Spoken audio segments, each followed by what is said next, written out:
Yo, what's up guys? Welcome back to Modi Homeboy TV. Yun, no? Nagbabalik na po ako. Dito na po ako ngayon para magbenta. So, yun. Maraming salamat po kay Sir Jeric ng Guam po, no? So, taga Guam pa siya. So, Pinoy din po. So, nag-order siya sa atin ng set ng para sa 108 capacity na egg incubator. At sabi niya, gusto niya mag-DIY. So, ito yung mga in-order niya.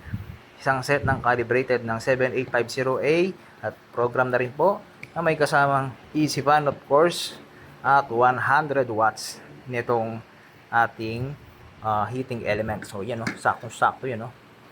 So ito, kukontrolin siya nitong ating 7850A at sabi niya gusto niya rin maka-order nitong calibrated natin na wooden thermometer. So of course meron din siyang in-order na 50 kTYZ para sa kanyang egg turner at ito naman ang para sa humidifier, water tank at saka inner tank na merong kasama na rin mga fittings. At dito na rin nilagay, sama-sama na dito, yan ang ating mga switches at mga limit switch. Yan. So, papabox natin yan sama-sama. So, yun lamang po.